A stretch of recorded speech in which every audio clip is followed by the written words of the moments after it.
Pope Francis just put out a Motu Proprio this week, and Motu Proprio is a document that he puts out in order to invite some type of a change in the law.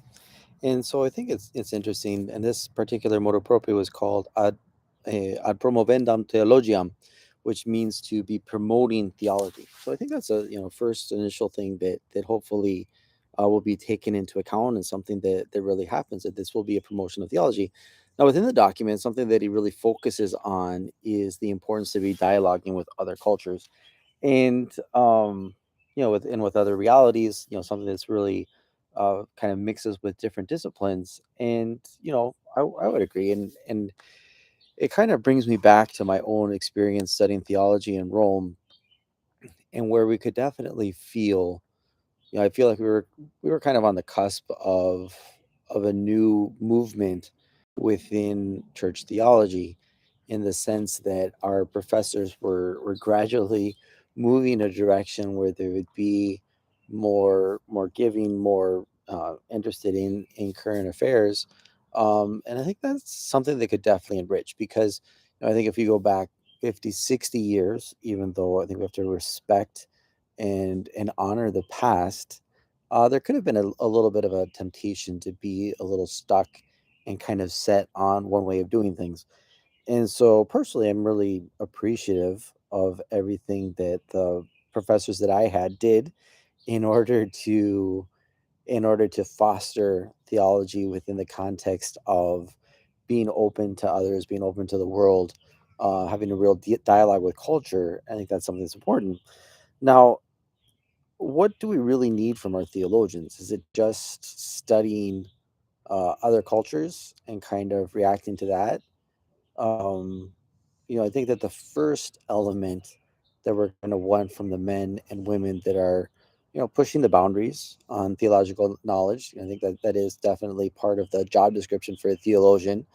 Um, they want to explain things perhaps better, come to a deeper understanding of the theological truths. Theology in and of itself is the most fascinating subject, because it's talking about the most fascinating person, who's God, Father, Son, and Holy Spirit. And so I think that that's something that is very good.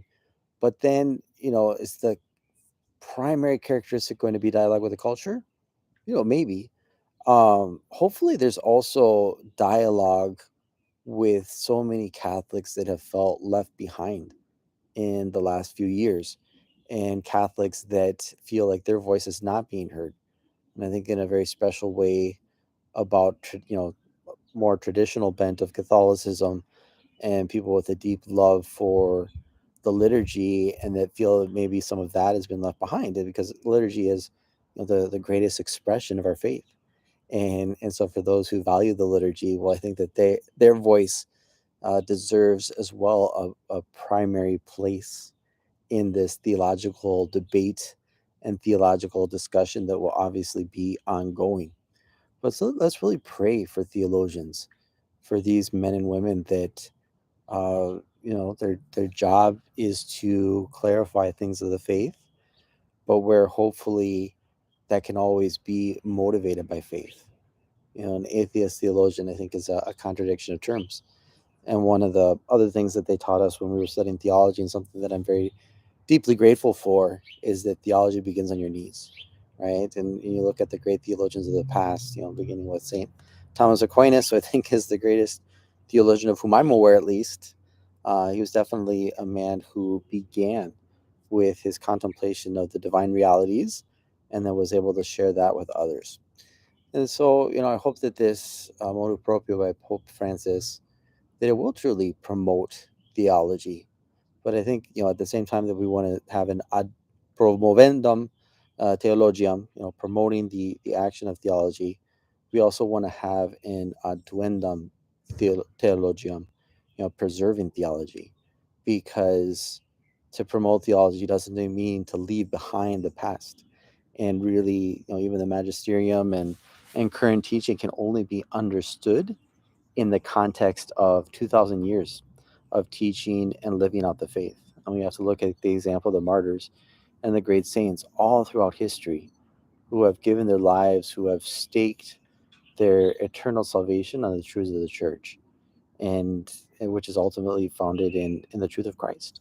And I think it's a wonderful time to be Catholic in the sense that we're able to have so much information at our fingertips. We're able to access all of the writings of the fathers.